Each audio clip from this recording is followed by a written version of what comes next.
Hi friends, welcome back to my channel.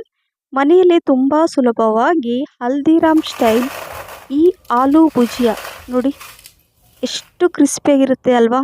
So ಇಷ್ಟೊಂದು ಕ್ರಿಸ್ಪಿಯಾಗಿ ಬಾಯಿಗೆ ಒಂಥರ ಚಟ್ಪಟ ಕ್ರಿಸ್ಪಿ ಮತ್ತು ಸ್ಪೈಸಿ ತುಂಬಾ ರುಚಿಯಾದಂತಹ ಈ ಆಲೂ ಭುಜಿಯಾ ನೋಡಿ ಎಷ್ಟು ಚೆನ್ನಾಗಿರುತ್ತಂದರೆ ರಿಯಲಿ ನೀವು ಈ ಫುಲ್ ವಿಡಿಯೋ ನೋಡಿ ಇವತ್ತೇ ನೀವು ಟ್ರೈ ಮಾಡಿ. ನಿಜವಾಗ್ಲೂ ಕೇವಲ ಒಂದು ಅರ್ಧ ಗಂಟೆಲೇ ಆಗುವಂತಹ ಒಂದು ರೆಸಿಪಿ.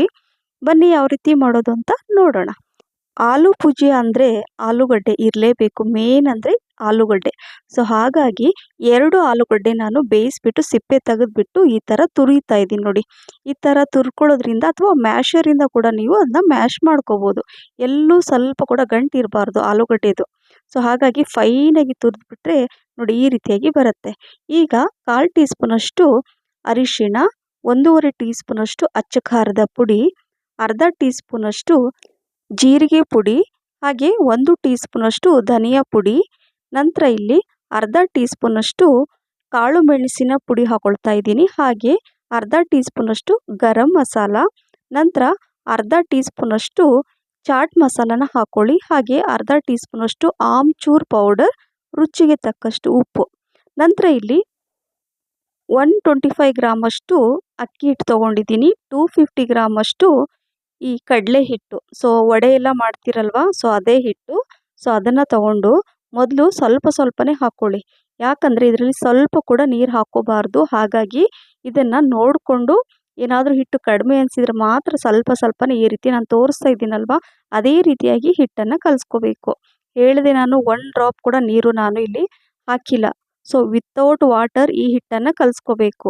ಸೊ ನೋಡಿ ಈಗ ನಾನು ಏನು ಈ ಕಡಲೆ ಹಿಟ್ಟು ಮತ್ತು ಅಕ್ಕಿ ಹಿಟ್ಟು ಉಳಿದಿರೋದೆಲ್ಲ ಹಾಕ್ಕೊಂಡು ಈ ರೀತಿಯಾಗಿ ಕಲಿಸ್ಕೊಳ್ತಾ ಇದ್ದೀನಿ ನೋಡಿ. ಯಾಕಂದರೆ ಈ ಕಡಲೆ ಹಿಟ್ಟು ಸ್ವಲ್ಪ ಅಂಟ್ಕೊಳ್ಳುತ್ತೆ ಕೈಗೆ. ಸೊ ಹಾಗಾಗಿ ನೋಡಿಕೊಂಡು ಹಿಟ್ಟನ್ನು ಕಲಿಸ್ಕೊಳ್ಳಿ. ಈಗ ಇಲ್ಲಿ 1 ಟೇಬಲ್ ಸ್ಪೂನಷ್ಟು ನಾನು ಎಣ್ಣೆ ಹಾಕ್ಕೊಂಡಿದ್ದೀನಿ. ಸ್ವಲ್ಪ ಎಣ್ಣೆ ಬಿಸಿ ಮಾಡ್ಕೊಳ್ಳಿಕ್ಕೆ ಇಟ್ಟಿದ್ದೆ ನಾನು. ಸೊ ಅದೇ ಬಿಸಿ ಮಾಡಿರೋ ಎಣ್ಣೆನ ಇದರಲ್ಲಿ ಹಾಕ್ಕೊಂಡಿದ್ದೀನಿ. ಆ ಎಣ್ಣೆ ಹಾಕ್ಕೊಂಡ್ಮೇಲೆ ನೋಡಿ ಕೈಗೆಲ್ಲ ಅಂಟ್ಕೊಳ್ಳಲ್ಲ. ಸೊ ಹಾಗಾಗಿ ಲಾಸ್ಟಲ್ಲಿ ಕೇವಲ 1 ಟೇಬಲ್ ಸ್ಪೂನಷ್ಟು ಎಣ್ಣೆ ಮಾತ್ರ ಹಾಕ್ಕೊಂಡು ಈ ರೀತಿಯಾಗಿ ಹಿಟ್ಟನ್ನು ಕಲಿಸ್ಕೊಳ್ಳಿ.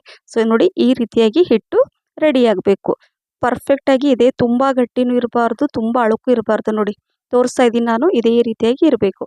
ಸೊ ಈಗ ಏನು ಮಾಡಬೇಕಂದ್ರೆ ಈ ಚಕ್ಲಿ ಮೋಲ್ಡಲ್ಲಿ ನಾನು ತೋರಿಸಿ ನೋಡಿ. ಈಗ ಇಲ್ಲಿ 2 ರೀತಿಯಾಗಿರುತ್ತೆ. ತುಂಬ ದಪ್ಪ ನೋಡಿ, ಇದಾದರೆ ಏನಾಗುತ್ತೆ ಸ್ವಲ್ಪ ದಪ್ಪ ಬರುತ್ತೆ. ಸೊ ಭುಜಿಯಾ ಮಾಡ್ತಾ ಇರೋದ್ರಿಂದ ಇದು ಪರ್ಫೆಕ್ಟ್ ಇರುತ್ತೆ. ಸೊ ಇದನ್ನು ಅದರಲ್ಲಿ ಹಾಕ್ಕೊಂಡು ಈಗ ಅದಕ್ಕೆ ಎಷ್ಟು ಬೇಕೋ ಅಷ್ಟು ಹಿಟ್ಟನ್ನು ಅದರಲ್ಲಿ ಹಾಕ್ಕೊಳ್ತಾ ಇದ್ದೀನಿ. ಎಣ್ಣೆ ನಾನು ಬಿಸಿ ಮಾಡಲಿಕ್ಕೆ ಮೊದಲೇ ಇಟ್ಟಿದ್ದೆ. ಎಣ್ಣೆ ತುಂಬ ಬಿಸಿ ಆದಮೇಲೆ ಸಿಮ್ಮಲ್ಲಿ ಇಟ್ಬಿಡಿ. ಯಾಕಂದರೆ ತುಂಬ ಎಣ್ಣೆ ಬಿಸಿ ಆಗಿಬಿಟ್ರೆ ಹಾಕಿದ ತಕ್ಷಣ ಅದಕ್ಕೆ ಕಲರ್ ಚೇಂಜ್ ಆಗಬಾರ್ದು.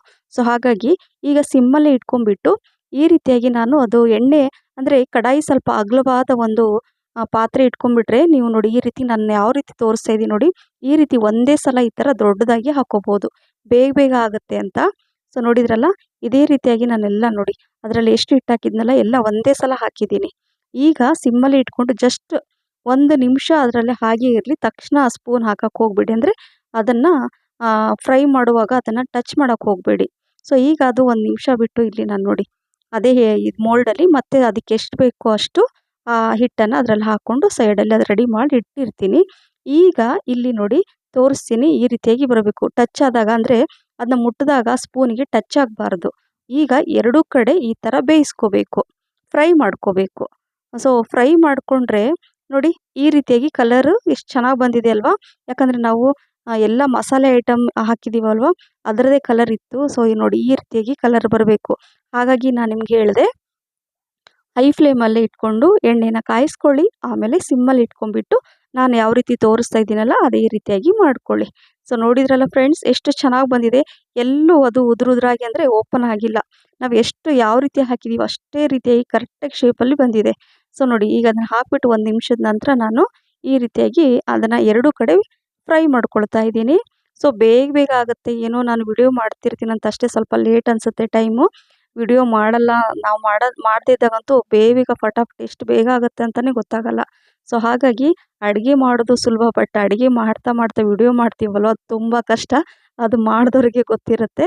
ಸೊ ಹಾಗಾಗಿ ನೋಡಿ ಈ ಆಲೂ ಭುಜಿಯಾ ರೆಡಿ ಆಯಿತು. ಕೇವಲ ಒಂದು ಅರ್ಧ ಗಂಟೆ ಒಳಗೆ, ಏನು 20 ನಿಮಿಷದಲ್ಲೇ ಆಗಿಬಿಡುತ್ತೆ ಅಂತ ಹೇಳ್ಬೋದು. ಅಷ್ಟೊಂದು ಸುಲಭ ಇದು. ನೋಡಿ ಎಷ್ಟು ಕ್ರಿಸ್ಪಿಯಾಗಿದೆ ಮತ್ತು ರುಚಿ ಮಾತ್ರ ರಿಯಲಿ ಫ್ರೆಂಡ್.